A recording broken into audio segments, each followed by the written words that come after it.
Good evening. Do I have a motion to open the September 3rd, 2025 regular business meeting of the Harrison Central School District Board of Education? Motion.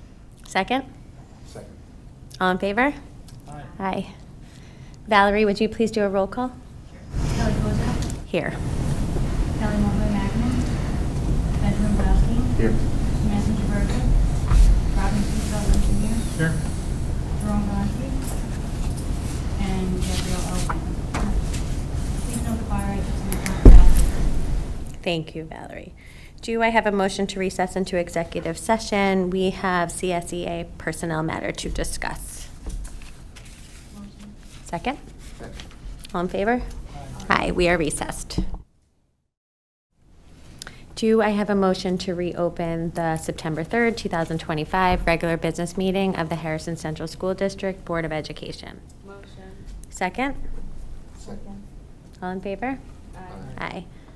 Valerie, would you please do a roll call? Kelly Kozak, Here. Kelly Mulvey Magnan, Benjamin Browski, Here. Samantha Jaberta, Here. Robert C. Sullivan Jr., Here. Jerome Valenti, Gabrielle. Here. Please note the fire exit after that. Thank you, Valerie. Please rise for the Pledge of Allegiance. I pledge allegiance to the flag of the United States of America and to the republic for which it stands, one nation, under God, indivisible, with liberty and justice for all. We have one set of minutes from the August 27th, 2025 regular business meeting. Do I have a motion to accept the minutes? Second? All in favor? Aye. At this time, before we do public participation, I just want to update everyone on the Board of Education's new update to the policy 1510, which requires that individuals who wish to address the Board of Education during public participation must meet one of the following criteria. A resident of Harrison, a parent or guardian of a child who attends the Harrison Central School District, a union official who represents employees of the Harrison Central School District, an elected public official who wishes to speak on a matter of public interest. So I just wanted to brief everyone on that update. And at this time, if any member of the public would like to address the board, you may do so by approaching the podium, and just please state your first and last name if you wish to do so. Hi, I'm Tara Felice. I'm here, I just wanted to speak a little bit about hiring practices, and I had some questions for the board. So, mandated by the New York State Board of Education, I understand that all employees must go under a basic criminal background check. From what I understand, it's like a no-frills basic criminal FBI check for criminal offenses. There are so many databases out there in addition to that. So my general question is, what do we do above and beyond New York State Board of Education mandates? 25 Westchester coaches were accused and determined responsible for serious misdemeanors and violations just last year.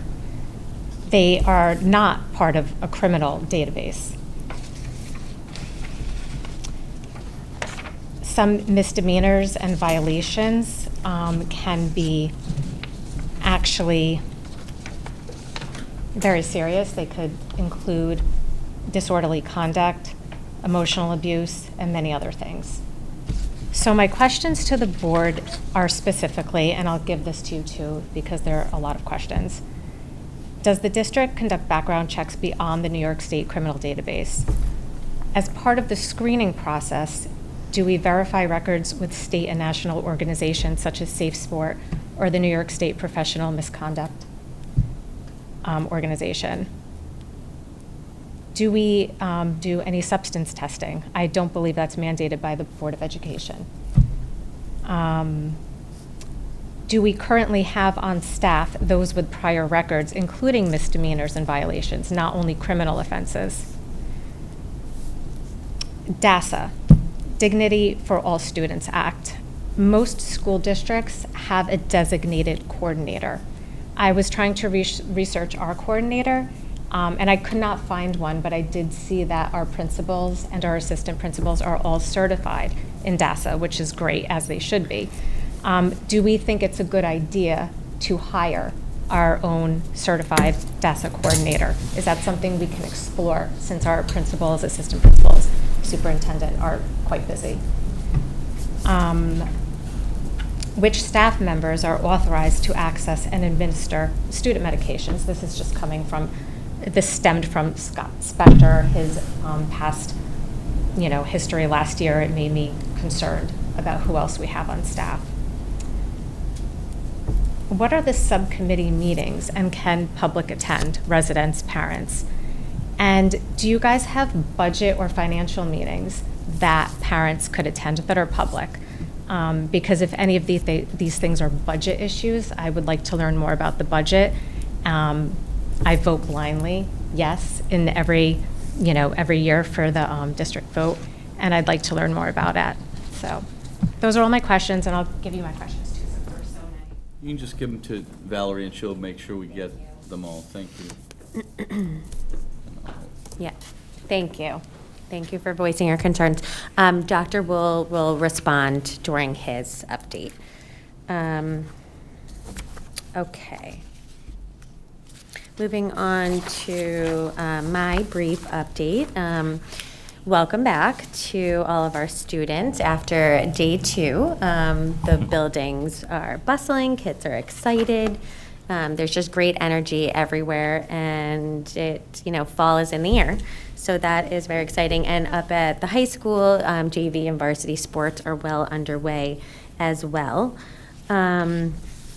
We had, and just to take a quick step back, we do, it's actually one of my favorite days of the year, which is Superintendent's Conference Day, and it's opening day. And during that, it's such a meaningful experience where the entire faculty and staff come together kind of as one big team, where everyone unites and just really gets an understanding of the mission ahead and grounding everyone about what, kicking off the year. And the 3 big ideas of the theme for this year were centered around who will lead us into the future, seeing yourself in the eyes of others, and the ripple effect.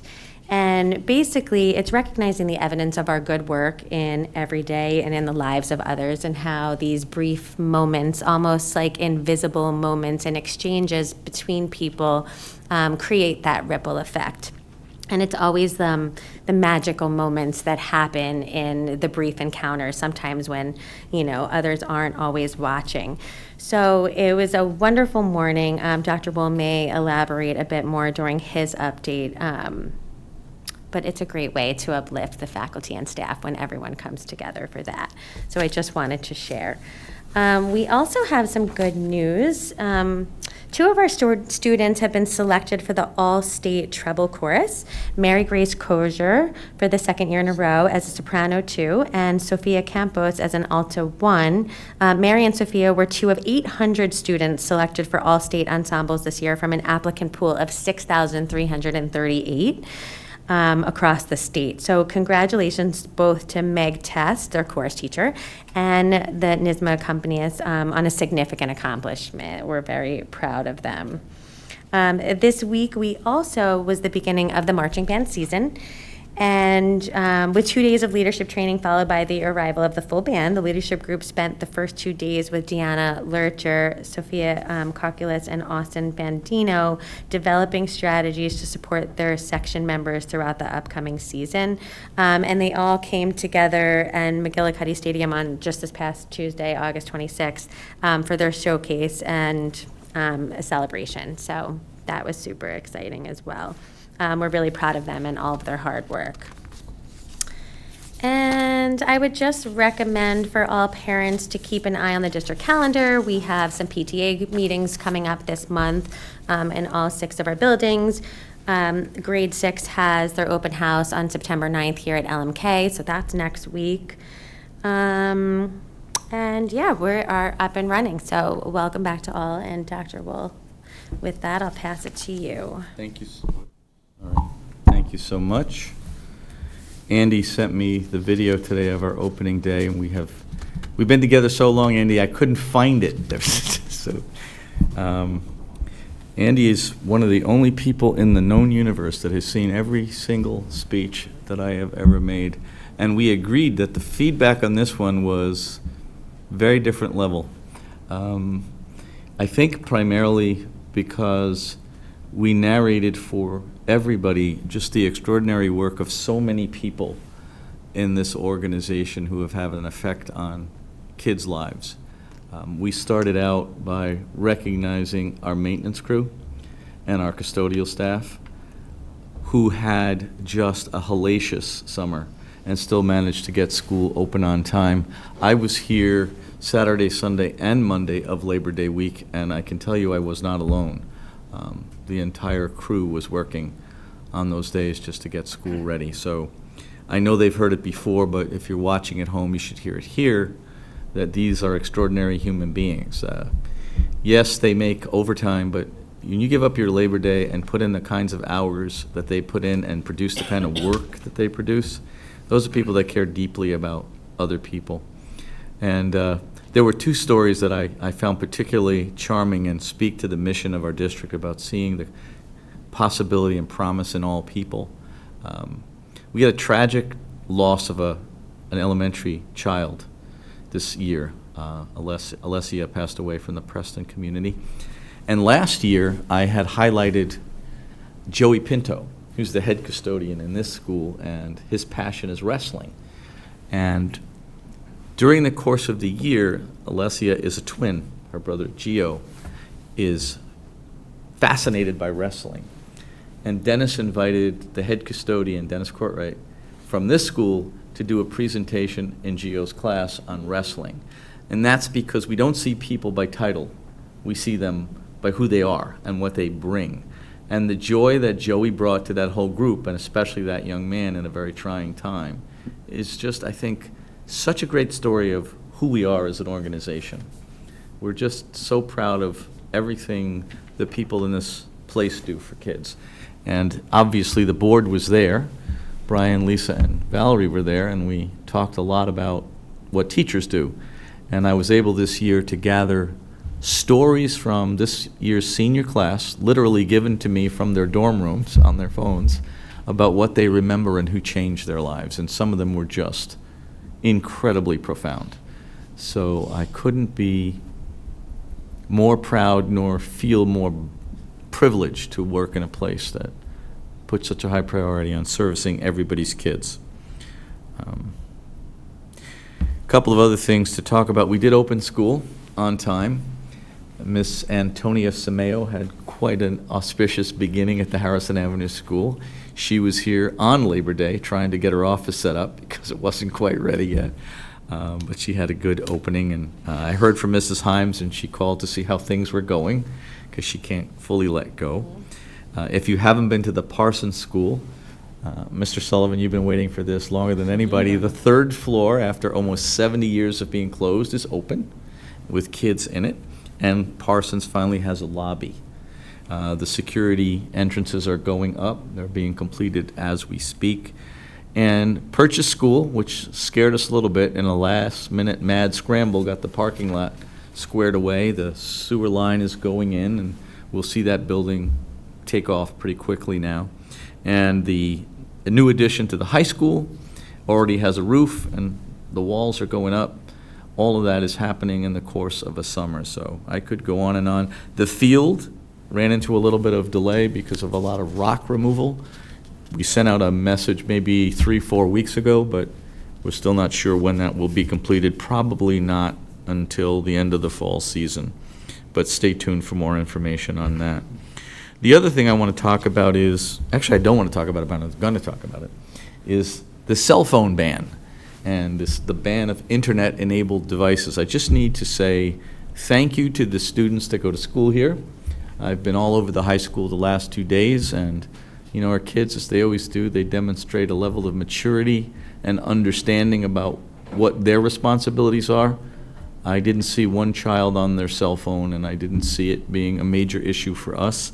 I did send home a lengthy letter to parents with research supporting my position. I don't think this was a good idea to treat kindergartners like we treat 12th graders. And I use this device to keep your children safe. And so I'm having them keep it away, but within reach. Because if I need to find your kids or communicate with them, we're not locking this away.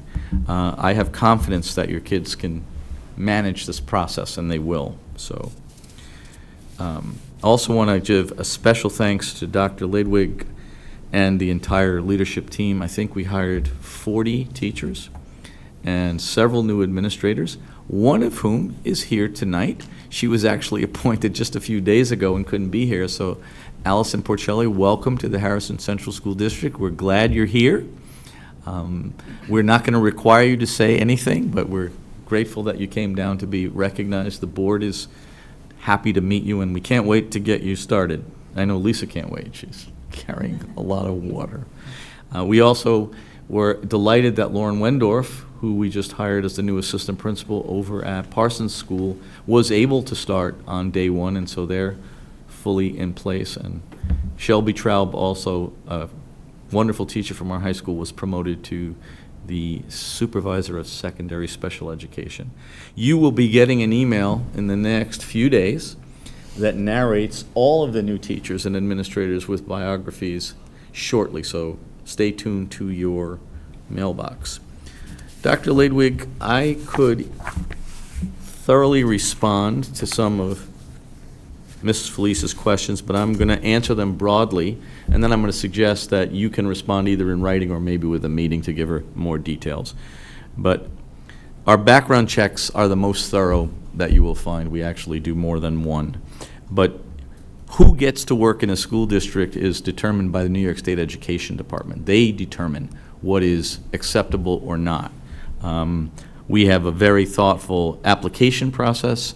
We require you to reveal anything that would be problematic. If we find that you don't, you're not hired. So if you don't fill out your application thoroughly, you can't work here. We do DASA training for the entire leadership team, not just the people that are appointed, and every building has DASA folks appointed, and they are available in our minutes, and you can find them also online. We'll help you find them.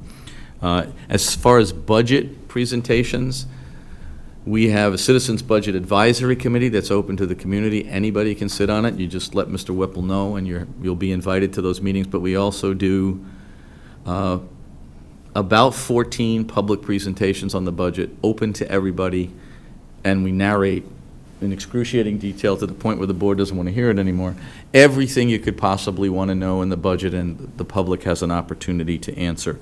But to give you even a deeper dive, Dr. Ledwig will reach out to you and help you understand some of those nuances. I hope that's helpful. The last thing I just want to say was, this summer, we talked about everything that went on in the physical parts of the building. The amount of professional development that went on across this system was incredible. Much of it happened in this room, which is another testament to our incredible maintenance staff, because when we were building a new building at Purchase, we had to knock down 2 portables. That's where we do our professional development. So these guys had to build this building before the end of April in order for us to have summer professional development in hand. And Dr. Mulhall, how many courses did we offer? I forget, 40? Yeah. We had multiple teachers participating in multiple professional developments. Lisa pushed me really hard, and we offered a teacher leadership course number 2. So we have a 1 cohort and a 2 cohort. And the question I posed to the group, and you were kind enough to say I'm not leaving, but my question is always the same: who will lead this district into the future? And it's never about one person. It's about all of us believing in what we do and protecting the work that makes all of this possible. I did brag a little bit on opening day, and Ms. Buckham is quite proud. We are very high this year in U.S. News and World Report as a high school, and we did beat some neighboring districts. You might want to look at who that is. I'm not going to mention them because I don't want to get into that kind of a contest, but we're very proud of that. We are among the highest performing IB high schools in the world. IB has just reached out to us to study the results of our math program because it's so extraordinary. And in order for this to continue, we need teachers, custodians, cleaners, board members, administrators to all understand that our mission never changes. We don't have lots of goals, we have one goal. Every child that walked through that door has inherent worth because they're here. We saw evidence of that yesterday. I sent the board a text that made us all cry.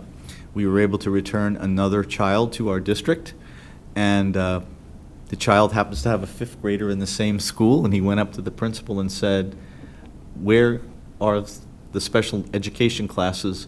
And he got to see his sister in the same school as him for the first time in his life. So we have high achieving students. I talked about some of them on opening day, 2 of them at the University of Pennsylvania. And their observations to me, these high-flying kids, one of the most important variables in our high school is that we don't rank kids. I don't have a favorite child.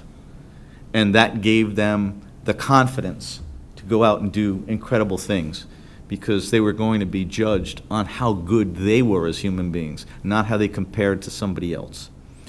And I shared one other piece that was, for me, profoundly moving because it took so long to do. When we took away ranking and we took away the concept of a valedictorian and a salutatorian, we gave permission for the summa cum laude kids to pick one speaker from the entire senior class that reflects the values that those kids care about. And they picked a young man who came to this country as an immigrant, who didn't make it to summa cum laude, and he started out by looking in the audience and said, "I shouldn't be here." And then he looked back at his classmates and said, "But I'm here because of the people standing next to me." We have built something unique, and if it's going to continue, we have to understand how sacred it is, and that it's all of our responsibilities, not mine and not the 7 of them, to keep this intact for the children of this community. It's not an accident that we're high performing. It's not an accident that our kids know how to care for one another. It's something we model every day. If you had been in that room and heard those stories, your heart would be full. I've never seen a response or people leave more full of pride in my 20-some thousand years here. This is my 24th year as superintendent, but I was here before that. And I think it's because we have finally gotten to the place where everybody can see, through the eyes of others, the power of the work they're doing for children. It was an incredible day. We also honored the passing of the 2 children, Alessia and Tori, and we talked about what that meant, not just for those children, but for those families, and for all the children that were connected to those children, and the way this community rose up and cared for them, and is still caring for them. So, welcome back to school. Let's remember where we are and appreciate the people around us every day. And my final statement to everybody was, see in everyone the promise and the possibility, and it will change the way you see the world. That's my update. Thank you. Okay, moving on to the personnel report. I will take the personnel report on consent unless anyone objects. Seeing none, A, certificated personnel, 1, resignation, 2, regular appointment, SED clearance received, 3, temporary appointment, SED clearance received, 4, extra compensation appointment, 5, change of status, B, non-certificated personnel, 1, rescind appointment, 2, resignation, 3, regular appointment, SED clearance received, 4, regular appointment, SED clearance submitted, 5, change of status, 6, leave of absence, C, other, 1, contracted service provider. Do I have a motion to approve the personnel report? Motion. Second? Second. Questions or comments? All in favor? Aye. Moving on to the administrative report, I will take on consent unless anyone objects. Seeing none. A, approval of resolution agreement. B, approval of Harrison High School boys varsity baseball team field trip to Fort Pierce, Florida for spring training. C, approval of Harrison High School debate team field trip to West Des Moines, Iowa for a debate tournament. D, approval of CSE, CPSE minutes. E, approval of CSE, CPSE recommendations.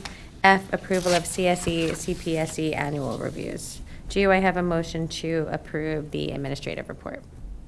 Motion. Second? Second. Questions or comments? All in favor? Aye. Moving on to the finance facilities report, I will take on consent unless anyone objects. Seeing none. A, final 2024-25 AS7 contract for Board of Cooperative Educational Services for BOCES. B, 2025-26 appropriation transfers. C, services agreement between Southwest BOCES and the Harrison Central School District. D, approval of change order G3 baseball field, Harrison High School. E, agreement with Harrison 550 MP RK6 LLC and Harrison 600 MP RK6 LLC. Do I have a motion to approve the finance and facilities report? Motion.